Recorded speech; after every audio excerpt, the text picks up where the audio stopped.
Hey Zwifters, I'm Simon Schofield, and this is the Zwiftcast coming up on this episode. Zwift Big Cheese Steve Beckett on how the platform plans to hang on to all the new subscribers when the crisis ends. Eurosport's head of cycling on what he'd like to see in the game to make it more attractive to TV viewers. And Zwift makes more changes to meetups. They go private if you want. Zwifters are going to love that. Well, we're back after a little break for the deadly duo last week. The Sacred Trinity is restored. G'day, Shane. Hope you're in boost mode for this episode, mate. Oh, look, I was a bit worried about last week. I almost had to line up there in the unemployment queue with Nathan and I on the chopping block. But it's good to be back. More boost mode later. In fact, you know what, Nathan Garrett, about the only way I might stand a chance of riding with you is if you had 10 extra kilos piled on. Actually, maybe not even then. How you doing, fella?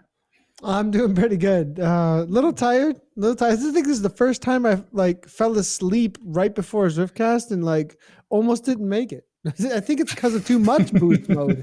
That's actually the reason why, I believe. Well, you are both streaming and training super hard at the moment, so you need to be getting your rest. I'm worried about you, Nathan. You're not burning the candle at both ends over there in Wisconsin, are you? No, I mean, I actually have gotten on a pretty good schedule recently. I'm getting plenty of sleep. It might not look like it's people watching from the outside, but Nathan finds the time. I find the time. Okay, well, we've got a busy episode to come and lots to talk about. But let's start with a quick blast from a fella who we're going to be hearing from a few times during this episode.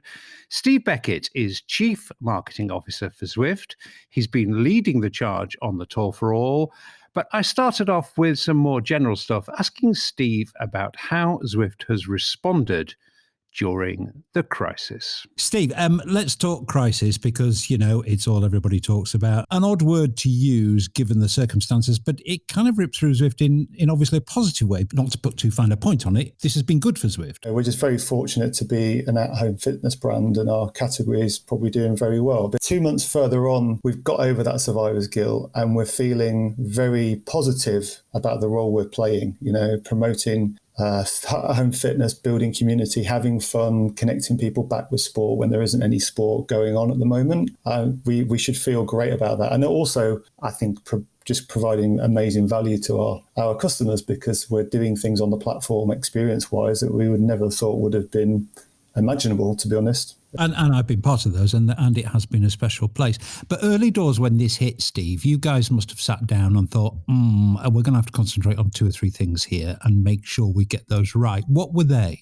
Well, I guess it goes back to experiences over new product. So your bottom line is you've got more people at home needing to do more stuff on Zwift. And they're also being especially mindful of new Zwifters. So I think we were quite fortunate that a lot of this was going on during the Tour Watopia. So it made those group experiences better. It enabled us to sprinkle on this magic dust of, riding and running with some of the world's best athletes. And, that direct interaction with the Zwift community was great. And it also gave them a really good onboarding to Zwift. A lot of these pro athletes, weren't on Zwift, might have used it a little bit. And they really got to grips with Zwift sooner, just like newbie Zwifters, and probably no better example of that than Team Ineos. I never imagined we'd have a Team Ineos race day on Zwift, including the whole team. And it's an amazing endorsement for our platform. One thing I noticed as a very close observer of the platform is that in these crisis times, Zwift was a good deal more nimble than it has been in the past. And I mean things like when problems emerged largely due to this massive flood of new users and one event was too popular, there were too many people in it, you acted very swiftly, forgive the pun, to change things, and that's not something that Zwift has always done. I mean, was that obviously that was conscious? You were keeping an eye on things really closely and thought, that looks broken. We really need to fix it. Yeah, well, I guess you guys have tried to keep as honest as possible in that respect. I credit to you guys for pushing that. I think we've made some changes to the org at Zwift. We were quite complicated before, necessarily complicated. And bottom line is we're a product and marketing company, and the product and marketing teams are working much better now, which means that we're able to act, as you say, more nimbly based on the feedback of the community. We know should happen being everyday Zwifters ourselves. So, I think opening up greater wheel choice is just a good example of that, and the changes that the improvements we've made to meetups, because the bottom line is the percentage of people on Zwift, including newbie Zwifters who take part in social events, grew dramatically. The three of us are not backward in coming forward when we see something we don't like, but it's been very noticeable that changes have been made quickly. I mean, particularly to meetups. Only recently, the companion was updated to hide other Zwifters in effectively a private meetup, which people have been asking for ages, and suddenly we've got these things.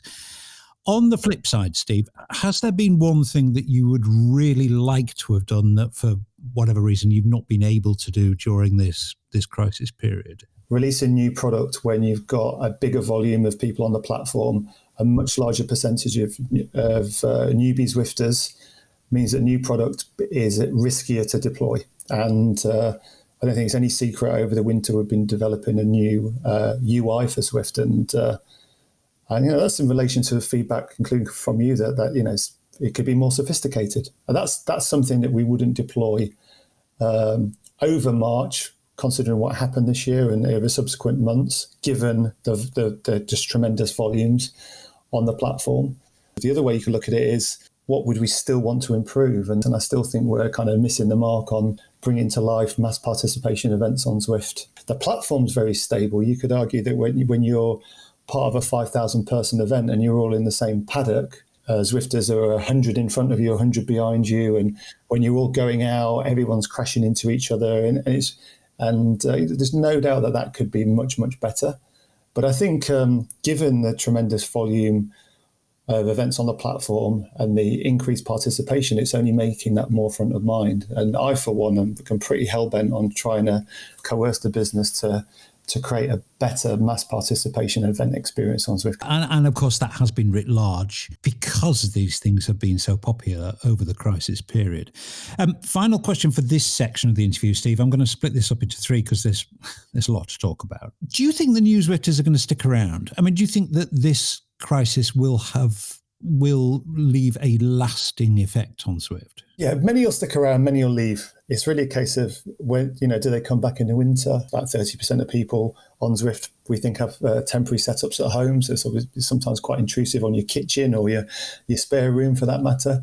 So I think the key thing is for them to come back this winter, is we've very much had, pardon the expression, a captive audience over the last few months. And those people, just like yourself, you've been locked up in Girona, you want to get outdoors. And I think if you look more broadly, the product proposition of Zwift needs to be defendable so people don't go out. So if you've got a more gamified experience, you're not doing something, you're not trying to substitute anything in the real world because you can't do it in the real world. So, and the second thing is how you create a more holistic training experience in Zwift. So, why shouldn't your Garmin or Wahoo computer talk to Zwift and that factor in what your training is on Zwift? Because, more often than not, you're training for something in the outside world. So I think this is helps really sharpen our focus on, what happens when that big iceberg detaches and leaves for the outside world. Perhaps the question should have been not will they stick, but will at least some of them come back next winter? And it'd be interesting to see if they do. Just for now, Steve, we are going to come back to you. Just for now, thanks for that,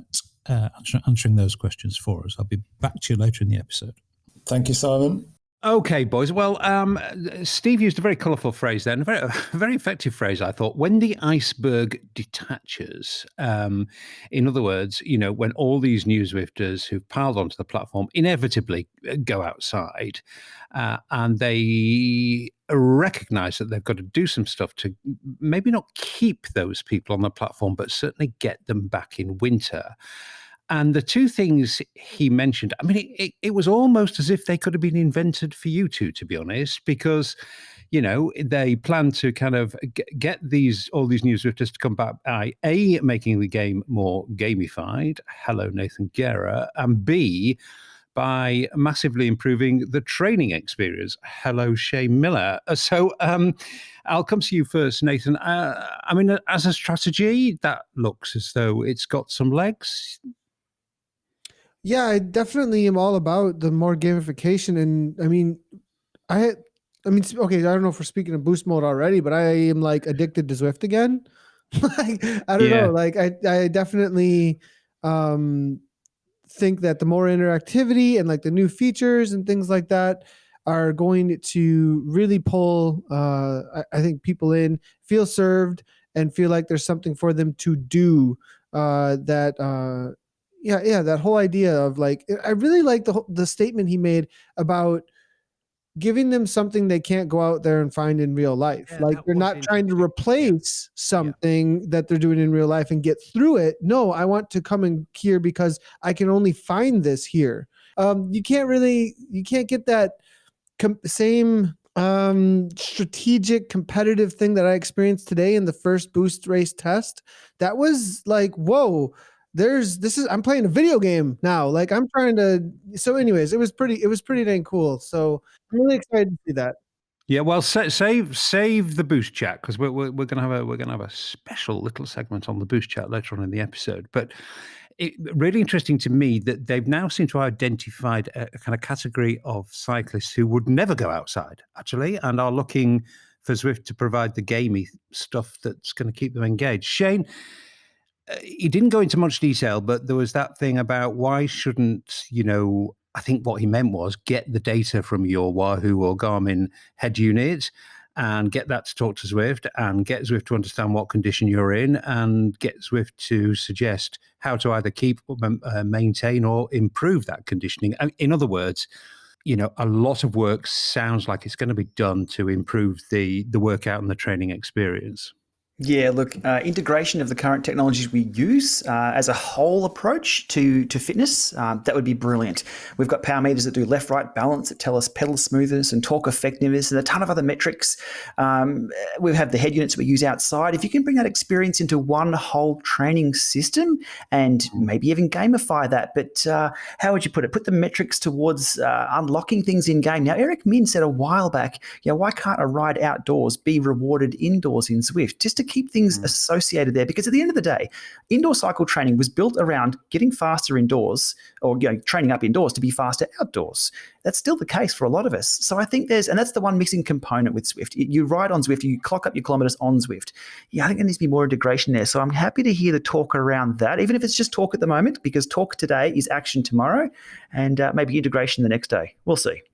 Yeah. I mean, I don't think we're going to see any of this stuff much before next winter, to be honest. But to me, very encouraging that there's definitely a plan to do stuff, a lot of stuff that we've been talking about for a long time on the Zwiftcast, it must be said, but to do stuff that's going to pull back the iceberg to the mothership. Interesting stuff. Okay, well, two fairly substantial updates since we last spoke, one to the main game and one to the companion app. The main game update was a fraction buggy on first release, but kudos to Zwift. That was patched very quickly. Let's talk about probably the most exciting and maybe even far-reaching, shiny new thing, and that's without a doubt private meetups.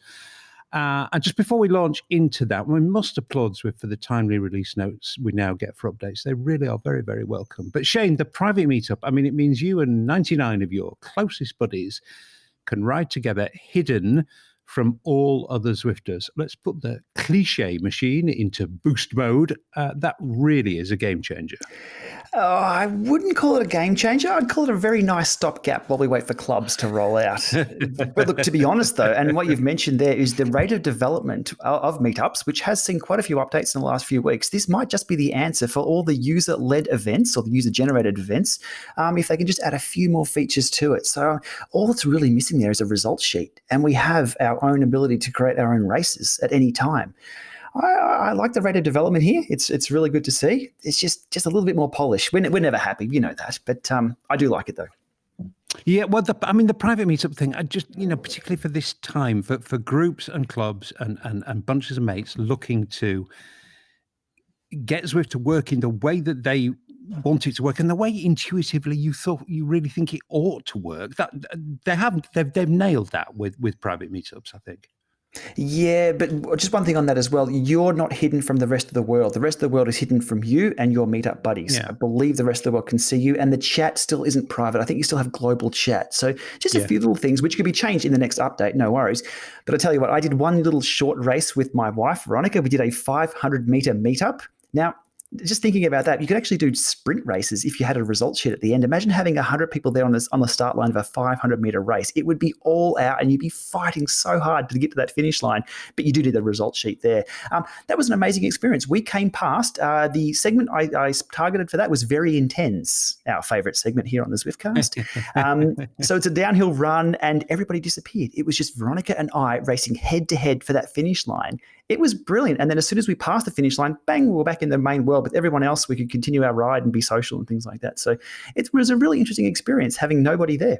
I mean, Nathan, as things stand, and as I think probably is already happening, and as Shane said is already happening actually in his world at least, is you can organise a race in private meetups. Obviously, there is no result sheet, which would make a difference. But there'll be workarounds for the savvy on this, won't there, by using Zwift Power and stuff like that? Well, Zwift Power tracks events. So if you go to Zwift Power, the only thing that you do see is events. Right. But okay. We have done a volley series on Zwift. You can go check it out on their website. They partnered with a couple clubs, so pretty cool little thing that went down. The Midwele and Vivid Cycling, 2 clubs, different states, and they were using meetups in order to hang out with each other. At least their club leaders were, and they were kind of having these battles, and they started inviting other people, and they were like, hey, let's do a series. They got a couple of their sponsors on board. Volley really took the reins on helping them organize it. And then bam, we had a Volley Tuesday night racing series with meetups. And what they did is they organized everything either around leaderboards, like the KOMs or the fastest time up something or whatever. Yep. And with that, they were able to track. I mean, it was a lot of hodgepodging and a lot of putting things together, and sometimes some stuff was missed, but they definitely made some games out of it that you couldn't usually do with the meetup feature and being able to pick who showed up. The ingenuity of Zwifters never ceases to amaze me, actually. And this is a peek. It's a preview of what club functionality is going to bring us. And Steve is going to talk about that in another chunk that we're going to be having from him shortly. Shane, all we need now, mate, is a shareable link for a meetup, and we would truly be in the sunlit uplands of Zwift utopia. Yeah, that's all we need. So be able to send out a shareable link to our club or our friends, or maybe even for just a tweet out for Nathan or yourself or myself. We can just tweet out to our people, and the first 100 or so jump on board. And if that's popular, I'm sure they'll push that to 150 or maybe 200. Maybe they'll get us to the start pens. There's a lot that can be done with this. It might be the de facto clubs that we haven't seen yet. Shareable link, Wes, if you're listening. Okay, let's move on. The Tour for All is in full swing. There's much more on that later. But first, here's some interesting thoughts from Eurosport's head of cycling. Now, quite a powerful figure in the industry. Guy Voisin looks after cycling both for Eurosport and GCN, both of which are owned by the giant American media company Discovery. It looks to me as though this is a really big commitment from Eurosport. So does that mean you see a real future in the coverage of virtual cycling? It's getting to a place, especially with the Zwift platform, that it's exciting to watch. If we're going to start comparing it to live racing, the racing we see out on the road, it's not there yet. We want to see where it's going to go, and we want to kind of to grow with it. So our collaboration with Zwift is a nice, comfortable one. What do you see as the main challenges to coverage, Guy? I mean, how do you make this maybe not as interesting, but, nearly as interesting to fans who are like me and millions of people around the world who are deprived of real racing? The Zwift gameplay aspects of, the power-ups and such are going to give it a different feel and vibe. Now, it'll never be like road racing, which is that chess game we constantly see. I'm 100% confident that Zwift and other people, engineers who are much better than myself, are researching ways to make it more realistic. Can we get steering in there? Will there be a possibility of crashing like you would, in F1 racing or something like that? You need those uncertainties, those little unpredictable moments that will give that excitement to the race, So right now, you can literally go straight through the rider in front of you without ever considering hitting him or bumping elbows or anything. I think we need a little more of that uncertainty. And will the game suddenly have crosswinds that, blow through us and slow us down? Or, you want a little more of the real world in the digital world. You raise a really fascinating point here. I mean, these are the things that we in the Zwift community have wanted for a long time. But is there a world in which someone with the oomph and the power of a broadcaster backed by Discovery could actually become a stakeholder in prompting those sort of developments? I mean, could you see you ever having a relationship with Zwift where you were able to put pressure on to get these kind of things in the game? I don't know, and I think Zwift and Discovery, Eurosport, and GCN specifically,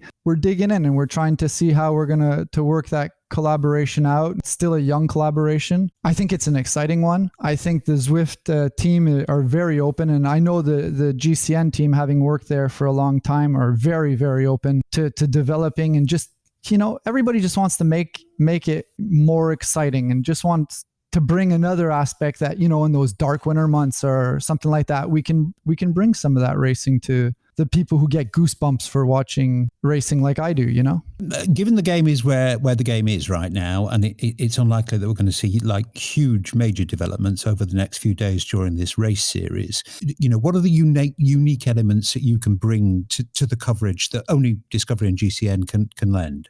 Let's just stick to the Eurosport GCN brand, right? It's got the app, and we're bringing in those live polls and those quizzes, and you'll just see more of that development, more of that interactivity through the app, that second screen experience. The app's pushing that idea. We really want to create a place for the community to come and find the racing, and then backed with the powerhouse that is Eurosport as a broadcaster. I think that matchup together is just it's a massive opportunity to bring racing like Zwift specifically in this COVID period to the air. The creativity of the GCN team, you got 256 massive cycling fan and fanatics and cyclists sitting in the Bath, UK, putting together questionnaires, researching, trying to develop ideas, to keep it exciting just on a participation level. Guy, what would your expectations of possible audience numbers be here? I mean, I know you may want to keep some of this confidential, but I mean, would you have an expectation that these would be anywhere near on a par with real life racing?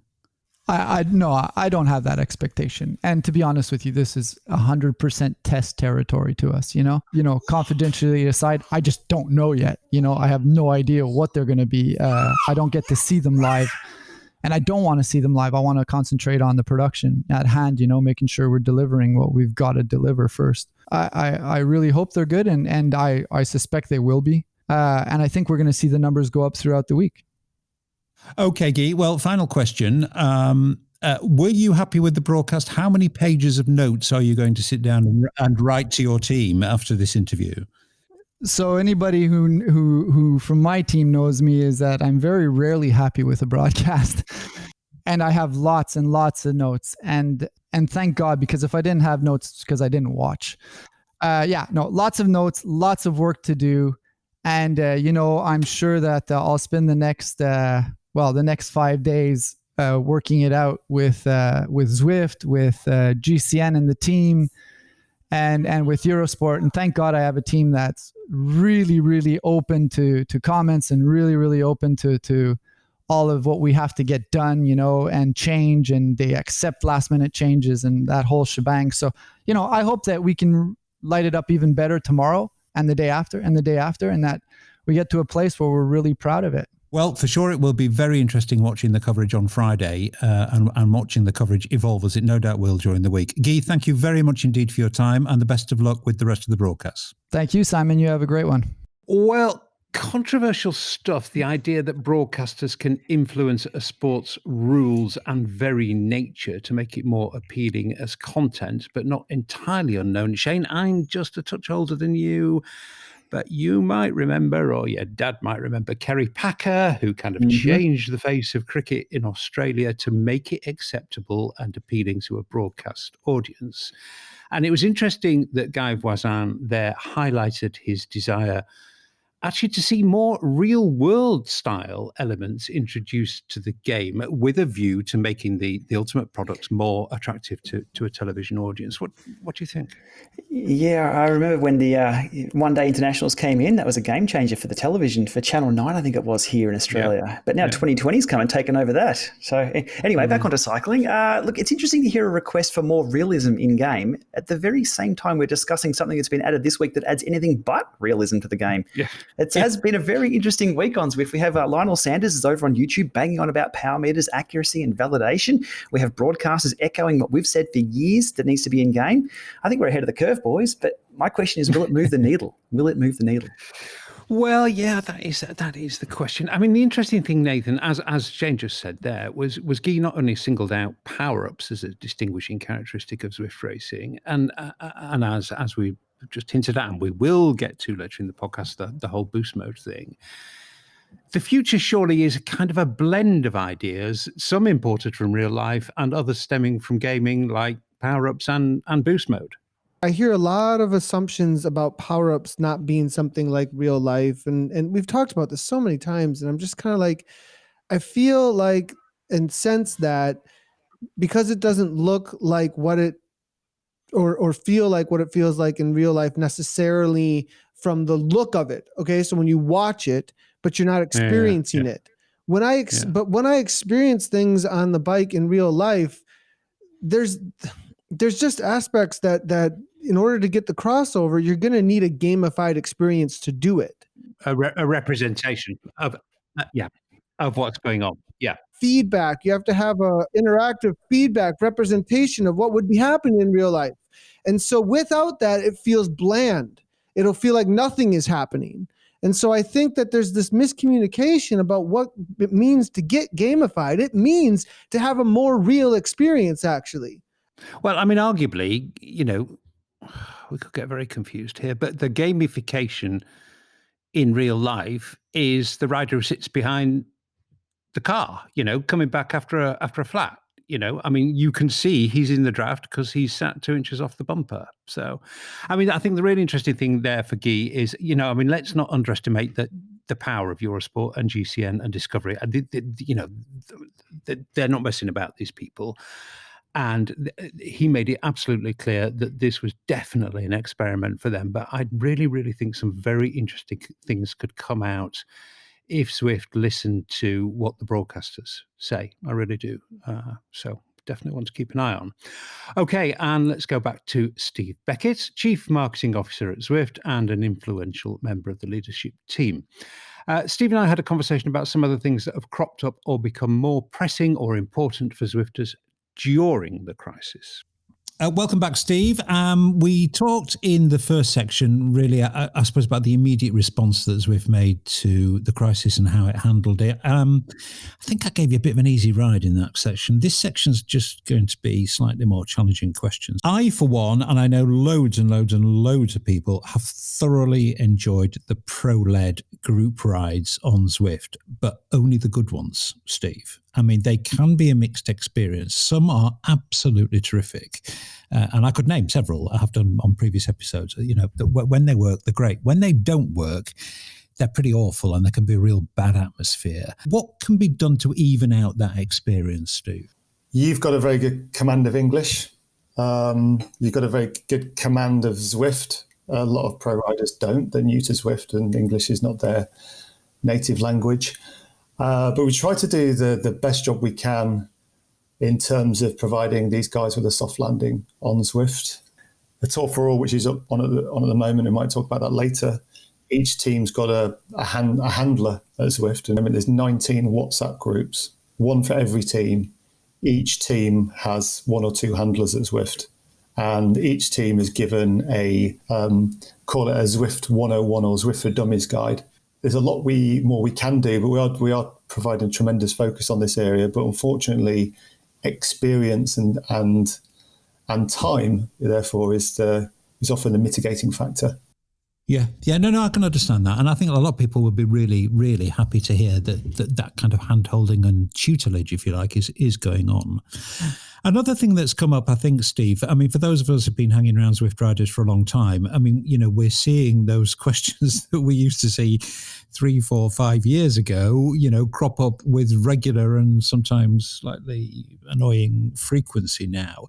Has this kind of flood of newbies just focused any kind of thinking on some kind of centralized knowledge base? I mean, there's loads of help out there if you want to know the basics about Zwift, but there's still not that kind of one place to go, right, this is what these are the important things. I mean, almost a manual. I know manuals are deeply unfashionable these days, but is there any thinking going on around that? There is, and I'm glad you asked it, really, because there are a lot of people out there doing a job for us. So let's talk, Zwift Insider is a classic example, and people at Zwift often speak to their friends or even their parents who go, great job for the Zwift Insider, very informative, and rather embarrassingly, our staff are often saying, well, actually, that's not Zwift, mum or dad. It's actually it's a community website. A lot of the onboarding we're doing with teams and documentation there, has led us to think, should there be a downloadable PDF, which is a Zwift 101 guide? And, we look back 4 or 5 years to, Titanium Geek and his Zwift manual, which he produced, James Gill, and we still don't have that in place. And we made some gains last year with how-to guides, but again, to don't want to inflate your ego too much, but we're definitely looking at the Jeff from Overwatch example in terms of how we can educate more regularly on platforms that are better suited towards it. So social media and audio video led type stuff, perhaps webinars. And I think you'll have seen a lot of improvements just around basic stuff like game release notes, for instance. And Wes Salmon, for one, at Zwift, has made a tremendous effort there, and I think those efforts are being appreciated a lot by the community. Very much so. I completely concur with that, and very interesting to hear that you're thinking of something as deeply unfashionable and simple and easy to understand as a PDF on how to get going. Next thing, Steve, and again, I am on record as saying how much I have enjoyed many, many, many of the events, and thousands of people will be in agreement with me. But some of the community group leaders have found themselves just a little frustrated by the kind of tsunami of events, because it means their long-established events that they've run on Zwift forever and they've put their life and soul into and a good deal of time into, there's been pressure on them. And I think, some of them have come to me and said, I can't get Zwift to talk to me anymore. Now, everybody understands why that's gone on. But again, has the crisis focused some thinking on, now might be a really good time to really streamline the events process? How do I get an official event on Zwift? There's got to be a better way of doing it than happens at the moment, or doesn't. In the first instance, it was the perception that big tours like the tour with Utopia or Tour de Zwift would ride roughshod over established community events. And I think we've got over that now, but in terms of giving adequate heads up that these events are coming along. I think that's one thing. The second thing is we made some org changes at Zwift recently, which led to a bottleneck at a moment in time when there was greater demand for events on the platform. And that's something we just need to hold our hands up and apologize for, really. I think, but the watchword here is just all about scalability. And, for us, it comes down to club functionality. And I think club functionality is, again, something we need to put our hands up on. We're a bit late. We were aiming for last year for a beta. Club Jarvis, launched a couple of months ago, but we're still in the formative stages. But of deploying club functionality. But with COVID-19 being ever present, it's only made that more of a priority certainly for this summer, autumn, and winter. And I'd probably say it's our number one priority from a product point of view, because self-service tools, whether it's just about understanding how to get on Zwift and how to use Zwift, let alone how to get more out of Zwift, which is what club functionality is all there to try and do, is just ever present in our thinking at the moment. Okay. Another one, Steve, a perennial favourite, but it does keep cropping up, and again, cropped up perhaps with more topicality and relevance because of the crisis and where people found themselves. Now would have been a great time to introduce a family subscription. Yeah, and I think I don't want to make excuses here. Well, I kind of am really, I guess. But family plan is something we wanted to have approached on and around this time in the calendar. Right. So it was due about now, and then the crisis hit.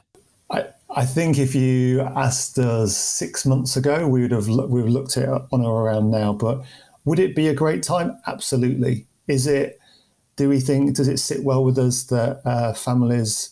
I've got multiple subscriptions in the home. No, it doesn't. Yeah, having worked at a big telco and having looked how subscriptions work in the entertainment industry, it's quite a complicated back end solution, and it's something we just got to own and get on with and deliver, basically. Okay, I'm not going to ask you when. No, I don't think I'll be able to tell you when at the moment. But ask an honest question. Hopefully, you got an honest answer. Okay, last one again for this section. We are going to talk about the tour for all because I'm very keen to do that. But the last one for this section, Steve. Obviously, us Zwift nerds and probably the Zwiftcast listeners are more interested in Zwift, the company, than perhaps the average Zwifter. How have you, as a company, coped with the way the world's changed? I mean, presumably, like everybody else, everyone's working from home. Does that carry the potential to affect any kind of long-term changes to the way Zwift itself works? Yeah, I think so. It's a great question. And Eric Minner, everybody knows, our CEO, I think he's really reset his view on the world as far as remote working is concerned, because, he's always on the move, always traveling, always getting around the offices. And if he was in London more than 2 days, he probably thought, actually, I need to get on the road. And he for one, like everyone else, has been working from home, and he's reset his whole point of view on this, I believe. In a company where you're working across multiple time zones, working from home is very beneficial. There are teams, for instance, the creative teams, QA teams, who really need to be more together. But I think we're really well prepared, ready, and willing to work from home more now because of present circumstances. But hopefully, soon when the world returns to normal. Okay, and again for this section, Steve, thanks very much for now. We're going to come back to you and talk about the Tour for All before the end of the episode. Okie dokie.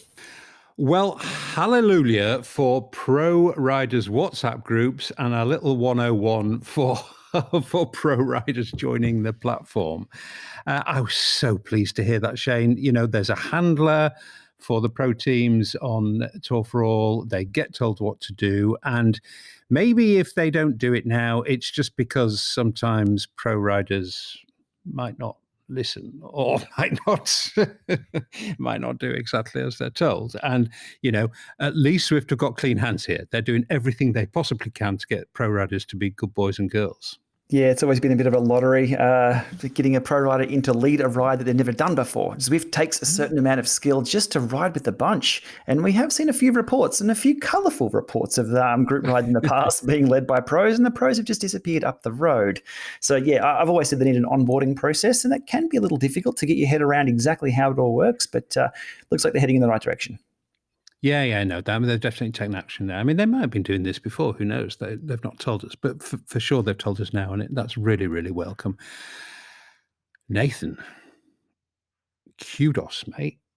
The Jeff from Overwatch thing is pretty much definitely happening, according to Steve. I mean, when would be possibly a good response to that? But a huge acceptance from Steve that they absolutely have to talk to the community more, and now they're just finding a way of doing it. Yeah, well, and it is. We see a ton of response already with how much more communication is going on, and I think it's only going to get better. Then, it's only going to get better and better when the community feels like there's a lot of, at least, I don't want to use the word transparency, but like I guess that's the best word about what's going on. What am I interacting with, and why, and how are things happening? You just kind of need to know about what's coming, why it's coming, and what the thoughts are behind it. When I don't know, there's a little bit of talk about the UI, as well, and when things aren't really clear about what I'm interacting with, how, why, and where I go and all that, when there's a little bit more, at least, of an envelope and a letter saying, hey, community that you live in our space that we have created, this is what we're doing in it. And it's kind of, I mean, it's almost like you need like a government interaction in some sort of way in the community that you live in. Like, here, waterworks is going down, or we made an upgrade to the waterworks, or whatever it is. And why is it all of a sudden that the heat got turned off, or who knows? You know what I mean? Like, so it's they you know, that for sure they recognise that, and I do think that, you know, the last couple of months has been a turning point in their strategy for talking to the community. I really do believe that. The other big headline, I think, from that clip, and we've kind of touched on this and pretty much done it actually this episode, Shane, but club functionality is late, but is now in much, much sharper focus. Steve used the phrase a couple of times, self-service tools. Yeah, absolutely, self-service, and that's what I was referring to earlier on there regarding the meetups and the little tiny bits of functionality that just keep getting added to more and more to meetups to give them or to give people the access to make their own races, own rides, and everything before clubs even comes along. So I think this is sort of like, remember the information superhighway? They were talking about this big network that was going to take over the world. It's going to be information superhighway. It was the internet. It was always around. I see these meetups becoming kind of that of clubs. Clubs might just be left in the dust if meetups just keeps being developed the way it is. But it's good to see development on any case during this time as well, when people are working from home to get things rolled out. Yeah, kudos to these guys. Mm-hmm. Completely agree. Okay, well, we can put it off no longer. We're going to have the discussion on Boost Mode. Goodness me, I am so conflicted on this. I mean, I think the first and most important thing I should say is I've not had time to try it yet. We got released from lockdown on a limited basis this week, so I have been heading for the hills of Catalonia in the outside world, and I have to tell you, it was a very, very, very good feeling. But we do need to discuss that, and at least Nathan, amongst our number, has done it. But we also need to bear in mind that most people haven't tried it because they can't. It's only in Club Jarvis, and even then only in limited events. That said, I was actually pretty surprised to see that kind of negativity around it when news of it launched. I mean, there was a lot of loudmouths on Facebook saying, you know, why are you doing this? There's many other things we ought to be doing, as if, you know, everybody at Zwift only ever works on one thing at one time.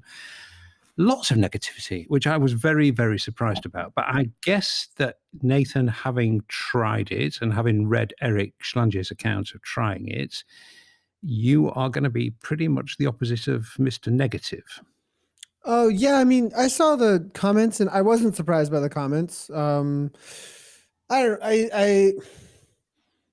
don't know why I wasn't surprised. Actually, I just was like, well, yeah, that's what they do. Like, I was kind of like, that's just kind of what.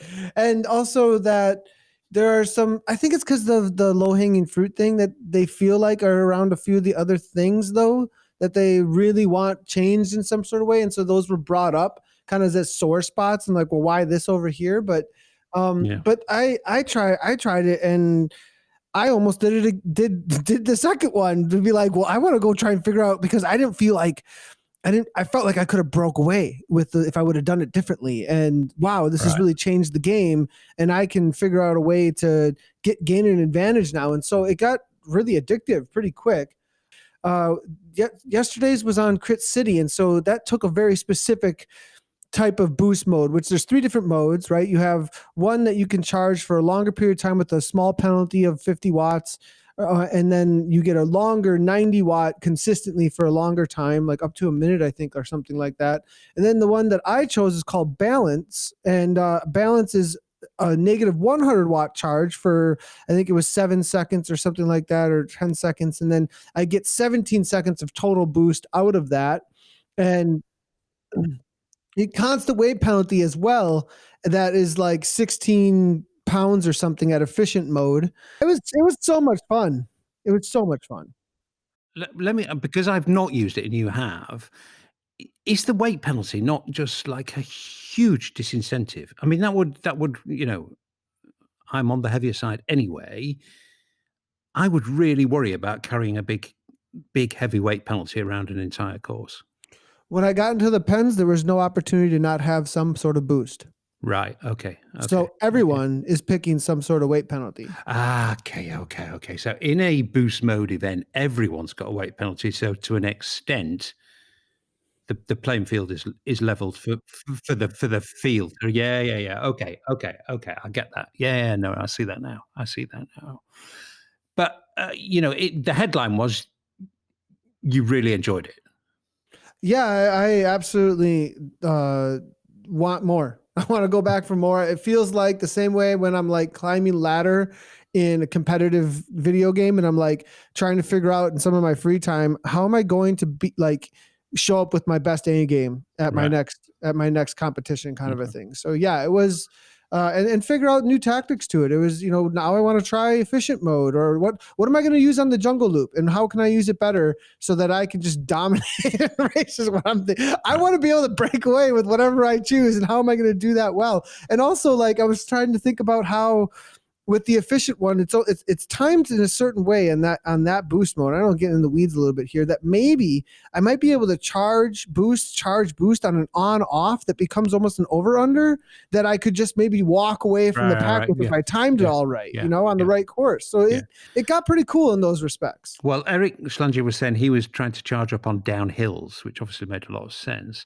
Shane, I think boost mode, I do think it's just like, I'm sorry to sound like picky and critical here, but it's just a weird choice of names to me. I just think e-bike mode would make it like so much easier for people to understand. But anyway, let's just say it does get released into the Zwift wild.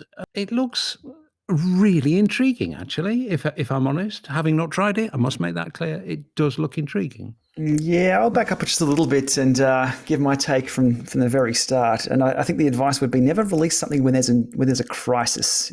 And the latest update broke a lot of things. So I think a lot of the people online were like, my Ant Plus doesn't work anymore. My Bluetooth is broken. What the hell have you done? Boost mode, what? Can you fix my core product? There were issues with the core product with the latest updates. They subsequently were patched, but that's a seed for a lot of angst in regard to this, even though it was misdirected. But anyhow, but look, if you asked everybody to come up with a list of, say, 50 things they wanted to see on Zwift, I don't think e-bike or Boost would have been on that list. I'd be surprised if it was on the top 100 list. I've never seen anybody ask. I've had 32 million views on YouTube. I had thousands and thousands, hundreds of thousands of comments. I don't think anybody has said, I'd really like a boost option on Zwift. I do know that people have asked for more gamification, but I'm intrigued that boost mode was a result. And with such a complex set of rules around it, just listening to you guys sort of discuss pounds or kilos or watts or this, and then it doesn't add to my fit file data.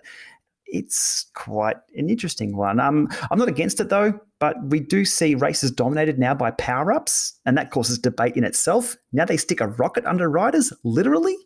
That's where the debate's coming from. It's going to change things. It's not if we saw, let's just say, the end of Milan San Remo, head-to-head, the two strongest riders, and then Peter Sagan drops an e-bike power-up. No one's going to watch that. Like, to be honest, is that where it's going, or is it more for the game side? I know Zwift can be both. I've got a foot in both camps. I'm not sure this was what we're after.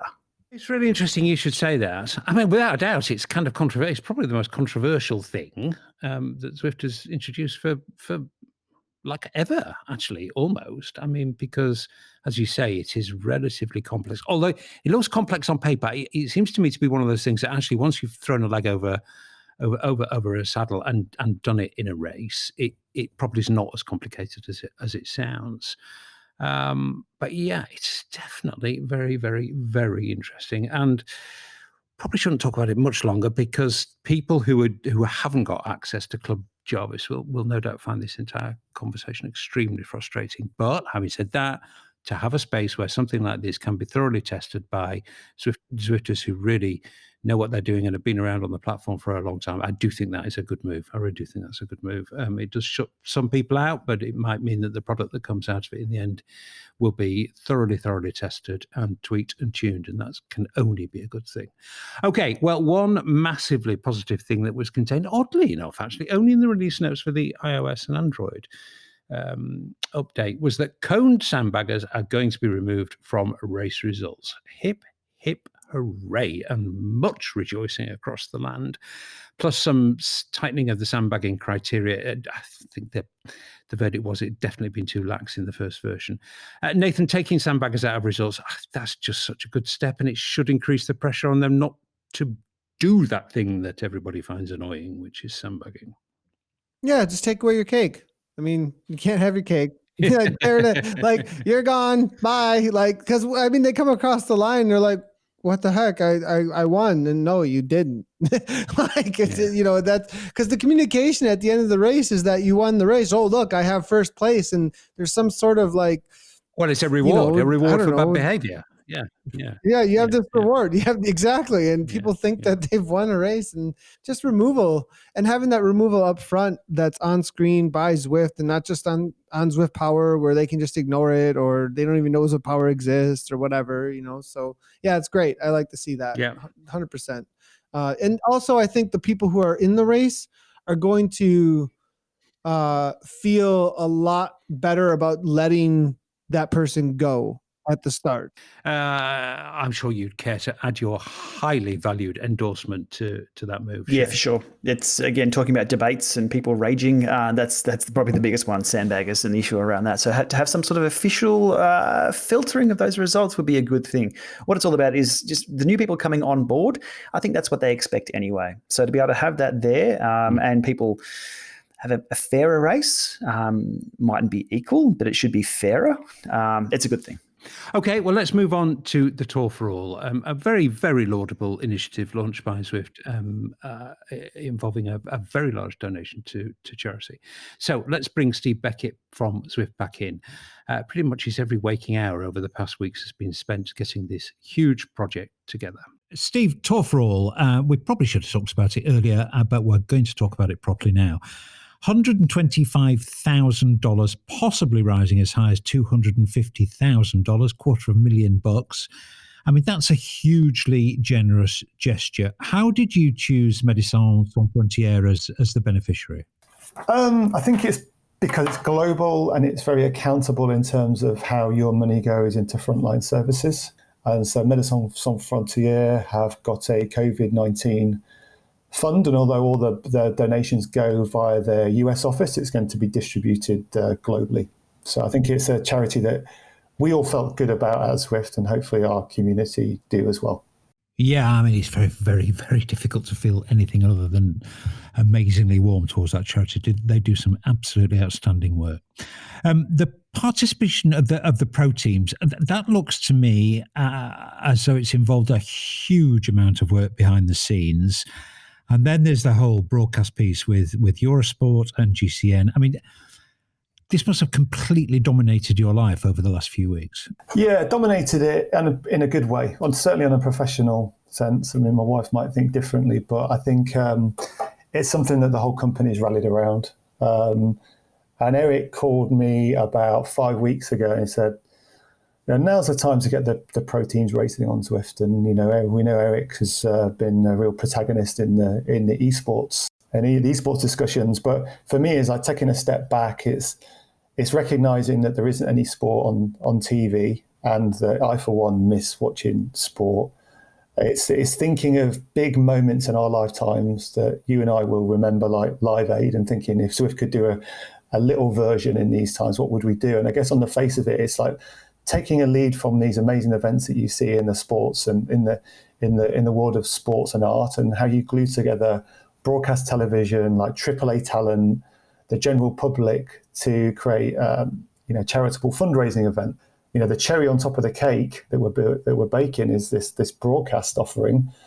And it's amazing to think that Eurosport and GCN, well, Eurosport specifically, would open up their purpose-built Olympic studio in Paris for this event in a non-commercial deal with them, with a non-commercial deal with the teams, to really rally around and support a charitable fundraising initiative. And, we'll get to that 250,000 pretty quick in terms of 250,000 Zwifters completing one stage of the Tour for All. I'm confident of that. I think we went through 40,000 in our first day yesterday. It's a terrific endeavour, and I don't think anyone should underestimate how difficult it was to put together. And perhaps a mark of that, and I don't want to be carping here, Steve, I really don't, but I just do think it's a question that listeners would expect me to ask. It's fab to see so many pro teams, so many big names, huge names. I mean, the biggest names in world cycling are involved in this event. But some people, probably me included, would be just a fraction surprised to see no Ineos, particularly given the kind of huge success of that Ineos weekend. I mean, I'm not asking you to breach confidence, but kind of why has that not happened? If you follow the people who work at Team Ineos, Tim Kerrison, their high performance coach, their DSs, their riders, you'll find that they're probably riding Zwift more than any other team at the moment. And the reason why they're doing it is they're using it for their own means at the moment after the Ineos e-race day, and we're talking to them about doing more stuff. The really amazing thing that Ineos are doing at the minute is converting their factories to produce hand sanitizer. And this is, from a corporate social responsibility point of view, they're very much engaged with this and playing their part for COVID-19 relief. So, to be fair, those guys have been super busy. But you might see a bit more from Ineos on Zwift in the next few weeks in a more public setting. So just keep an eye out for that. Okay. I'm not going to ask you any more on that because I know you won't tell me. But so, it's just a not this time, but we'll be back with something else. So, I think people are probably pretty pleased to see that. Without sounding like an Ineos fanboy, it just, it seemed like they were a bit of a big miss from the Tour for All, but they're going to do something else. So that's good news for Ineos fans. Steve, one thing we have seen during the crisis is other platforms, and you've already referred to it, latching on to digital racing. Do you think Zwift's going to have to work a bit harder now to kind of establish or maintain the preeminence you had in this area? I think so, yeah. I think competition's really good. I think it's some of the things that Ruvi and Beagle have done actually really, really good. Some stuff that we don't have, for instance, in terms of how it transposes to broadcast race coverage. But as far as building a platform that's an MMO, we're some way ahead of other offerings there. But I think it goes without saying that Zwift isn't in the business of recreating like-for-like worlds, which actually Be Cool and Ruvi can do in terms of the Tour de Zwift for Ruvi and the Ronde van Vlaanderen or Tour of Flanders for Be Cool. So hats off to them. But really, the race organisers particularly, so the Flanders Classics Group and IMG and the Tour de Zwift for thinking innovatively about how they can still bring those events to life. And for me, as a fan of cycling, I tuned in to watch those events, and credit to everybody who's involved in those events. I mean, I think everybody probably welcomes competition. Steve, I've not got through my entire list of questions, but I'm keeping a close eye on the clock because I know I've already kept you a long time. So I am going to get this one in because I do think it's important as the final question. Probably in coming weeks, we'll probably end up seeing less of the pros on Zwift as they move outside. We all hope a lot of them will come back, and I'm sure based on what you said during this chat, some of them will.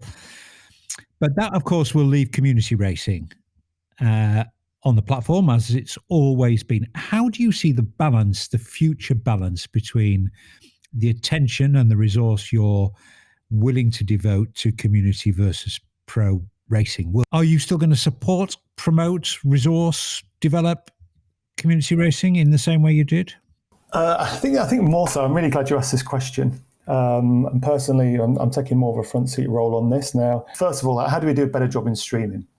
Nathan Guerra, Dave Toll on Zwift Community Live, how do we bring them more into the fold? How do we localize streaming? Like, what's our plan in Germany, France, Italy, Japan? Then on a community level, like if the whole point of esports, so if an objective of esports is to make Zwift more famous and therefore drive more bottom line subscribers, what we are promoting needs to be an everyday consumer product. Sport is about clubs and teams and leagues and formats. And at the moment, we cannot finish a broadcast on Zwift and say, for more information on racing on Zwift, go to Zwift.com. Find out how to Zwift, join a team, join a league. And so there's a very, big hole, I think, in our product proposition there. And it should be on Zwift to commit to investing in that ecosystem. Because like I say, it's a futile exercise to put this on broadcast television and promote a product if you at home can't discover how to do it on web, and actually join a team and do it at home. And when I talk about broadcasting being the cherry on the cake, the cake we need to build is this whole community racing aspect. So in the short term, more focus on streaming, and then building that product and customer journey around gluing together clubs and teams and leagues and formats. I'm really turning up the volume at the minute internally, or as a team, we're turning up the volume on the need to cater more to the community. And I think that the genesis of this lies within club functionality and self-servicing tools. And it's going to take us a long while to get there. We're not going to get there this winter. I think it's just that Zwift needs to be on the hook to demonstrate incremental and sustainable changes or improvements in the product to put a sufficient degree of faith in our community that we believe that this is important. So I think, by all means, give me a call in 5 months, ask me the question, replay the interview, and let's see what happens. You've left the door open there, Steve, I have to tell you. But a lot of people will be very pleased to hear that the World Tour pros have not turned your head and to the neglect of community racing. I'm sure a lot of people will welcome those sentiments. Thanks so much for all your time tonight, and enjoy the Tour for All. I will be riding as many stages as I can. Thanks, Steve. Thank you, Simon. Okay, well, the Tour for All, again, credit where it's due, $125,000, possibly rising to $250,000, pretty much definitely, Steve thought. That is a really, really generous donation, and let's hope enough Zwifters do take part to get it up to the max. Are we taking part, boys? As previously mentioned, I now have some freedom to go outside, and much as I have loved Zwift during lockdown, I really will be exercising that freedom as much as I possibly can. But I am going to try to finish the Tour. Shane, one for you? I might be leading some of the group rides for the Aussie time zones. So I'm just trying to work out the calendar for the moment. So yeah, I'll be involved in a few of those. It does look well attended, the whole result, but not quite the numbers we saw for Tour of Watopia. And probably because of the reason you said there, Simon, a few of us can now escape outside and get some rides in. The weather, regardless of where we are, the weather is getting better in most of where Zwifters live. It's still not too bad here. I was out in the sunshine today rather than be online. But if I was indoors, it would have been one of those events. They're a good way to clock up the kilometres in those bunches. Yeah, absolutely. I'm approaching level 43, boys. I thought you ought to know. Slowly. My God, those levels between 40 and 50 are a nightmare. Nathan, no, it's so long that Nathan and I got to level 50. Nathan, can you remember that? We were in Athens, I think, when we were level 50. That was so long ago. Do you remember when they brought? Well, do you remember when they brought that level 50 thing? That was controversial. There we go. Yeah, because we all got dropped back to 125,000 XP points because I just made 500,000 XP to get me to level 50, and then I dropped back, and then we had the acceleration forward. I'm still getting scammed on the level 50 opening up. I don't want to hear about nothing here because I look at people's drops that have people who have 15 million drops. And I'm like, you don't even know how many drops I should have. Where's my drops? I'm still, how you don't have more drops than me. I've dropped more sweat on this game than you have in a lifetime. No, but I think I messed up. I've messed up here. Like I messed up with the Tron bike. I just never registered for it. I should have had about 20 Tron bikes by now. Wait, you don't even have a Tron bike? No, because I didn't do that thing. No. Well, I didn't do that thing, did I? What are you doing? Do you even have your Mellensteins? What is going on here? Well, no, but you know that button you had to press to register for the damn thing? I never did that, did I? So, I gave you even a Zwifter? Come on. How many times have you been over very intense? Are you from Ohio? Come on. I think what I've begun to realise is that I'm actually not very good at Zwift. I'm not very good at playing the game. I have this new 50-year-old client who really needs to get into the game. I could help you. We can help you with this. What's this? Help the aged? God's sake. Anyway, listen, the point I was going to make, and also because I'm not very good at the game, as I think we've just proved, wasn't there a point when they brought level 50 in where you could press a button, a bit like boost mode, if I remember rightly, you could press a button that said, I can accelerate the levels between 40 and 50. I don't think I did that. Yeah, you got 8 by XP points, which was being picked up non-stop because I clicked on yes. I'm like, hell yes, I want them back. You didn't reject it, did you, Simon? I think I might have done. Did you even have level 25 when they released it? Yes, I did.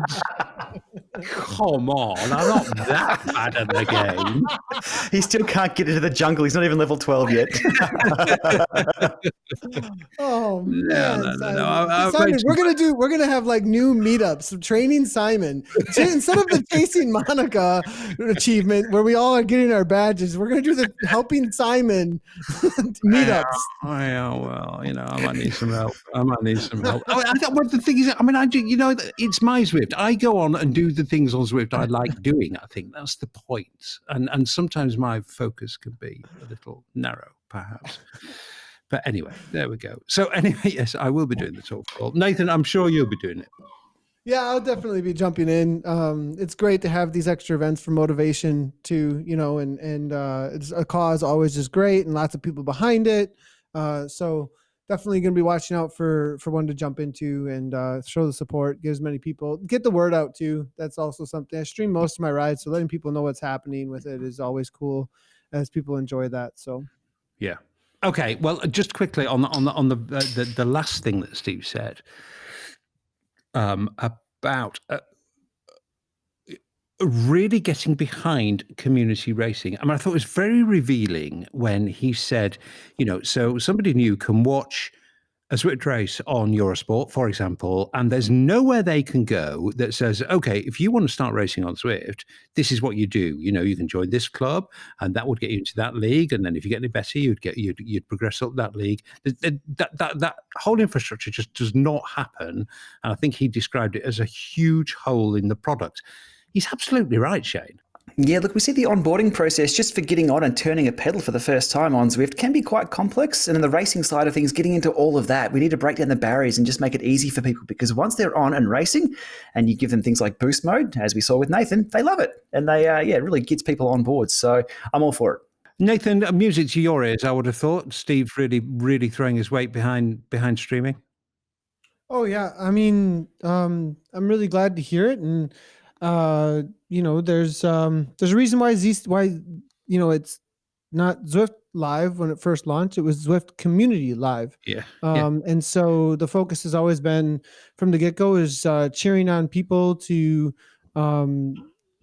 create this space that people could aim at a higher and higher level of racing. And in my opinion, racing has always kind of been about bettering yourself amongst your competitors and your peers to see what you can achieve. And I think the heartbeat from the philosophy of what racing is about really at the end of the day is that to have an aim at how good can you get, how well can you compete, and we have to have structure. Or even how do you start? How do you start? But, and how do you but to that now when you said two things there, you said how do you start, but then you said how do you get into it, and what is the it though that you're getting into? I think is the communication, that the hub that's lacking, that is the organization about what the it is that organizes where people stand and how you get better.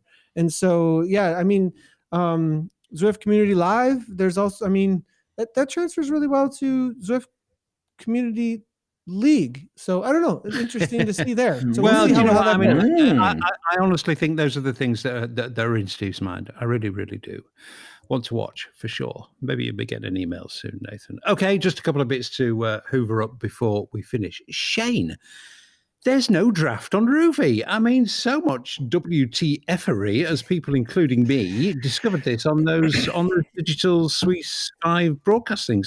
I generally hadn't realised there was no draft on Roofy. Yeah, how about that? I'm keen to know who else knew about Roofy not having the draft, because what the race was, what was broadcast worldwide, it was a series of individual time trials held at the same time. That's not what professional road racing is. That's what we were sold. So I'm interested to know how they chose to go with that platform that doesn't present pro cycling as we know it in a bunch. If it was presented as individual time trials, sure, but let's be honest, even though I love a time trial, who the hell watches time trials? That's a glaring omission. That's a glaring omission from a digital platform. Yeah.